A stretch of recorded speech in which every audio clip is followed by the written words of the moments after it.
Hello everyone, I'm Almeida, CEO and founder of Vestor.Estate. Today we're going to talk about something that's always a very relevant topic when it comes to real estate in Ukraine, and that is what the concept of a zakiduha. In the local language, this word means something that's like a bait and switch, fake advertisement, or window dressing when it comes to real estate. Who uses these? That's the first question. Real estate in general is not licensed in Ukraine, so there are some of our, quote-unquote colleagues, less scrupulous real estate agents around the city and in the country that will use these ads in order to do their work. Second question usually people ask is, why would they do this? A lot of the agents actually are just kind of working freelance or whatever. They don't have websites, they don't have proper ways to get new leads or properties. So what they can do is create an advertisement online using pictures and information. They might even make up the information. And what they're trying to do is get a client to call them. So if they have no client, no owners, no properties, no listings of their own, at least using fake advertisements, they're hoping to get a direct client to call them. So there are three main types of zakiduha that might be used.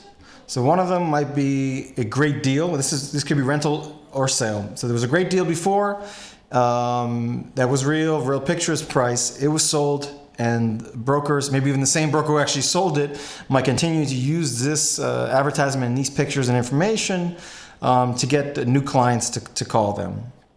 So they might even use it for 6 months, a year, 2 years after the place has been sold or rented, and they're going to keep using it because they have a lot of clients, mostly locals, but some expats who know the local languages and where the websites are. They'll see this great deal, they'll think that this is real, they'll maybe they even have an agent who hasn't offered it to them, and they'll say, oh wow, my agent hasn't seen this, why not? And they'll call themselves.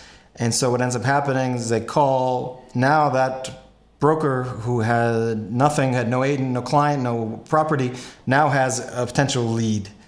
Of course, the property doesn't exist. They'll have to say, oh, the viewing might be later. In the meantime, I have this other property, different locations and everything like that.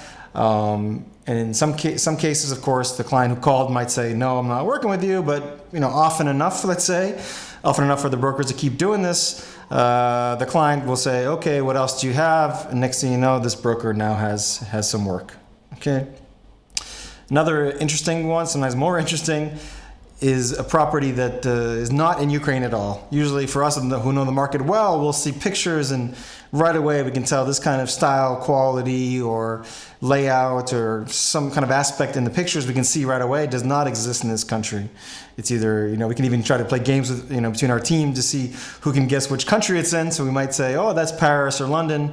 Sure enough, you can do a Google image search. You right click on the picture, search Google Images, and there it'll pop up on some real estate website, Paris, London, Vienna, etc. So in those cases, the prices might not be super low, but it'll be an amazing property. And again, the client sees the same thing. Why haven't I seen this? This is a great deal. This is what I'm looking for. Maybe they're from those cities as well. So of course they're going to call. And again, the broker who's using the zakiduha is back in business. Another one kind of in between the two is the property is in Ukraine, it is real, and they artificially lower the price, change some aspect of it, make it seem bigger, or add some information in the text that makes it seem much more attractive.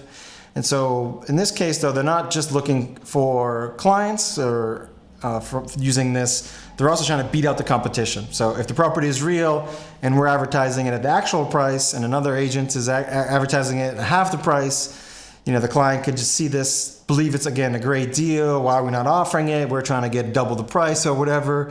They call that broker, they'll get the same runaround. They won't see the property. They might even be asked to give money to go see the property, or again, be introduced to other properties. So there's some other nuances here, but in general, I think everyone knows this exists. I just want to give you more information what to look out for. And as we've stated before, our recommendation is that if you don't know the lay of the land very well, you should hire a professional agent that you trust, that has been vetted by others, that has been on the market for a while, that you can cross-reference with. So if you're using someone who's advertising these things, you're asking to be tricked even more. If you're using a broker, unlicensed broker from somewhere you don't know, then there's no liability on the broker side anyway if you fall in some incident. So you don't really have many ways to have claims against a broker, quote unquote broker. So be very careful on who you choose. So I hope this was helpful. In the future, we'll be putting out more information and more details about how these scams could work. Just want to make sure you're looking out for that. So thank you for your time. Follow us here and on Facebook for more information on real estate in Ukraine. Thank you.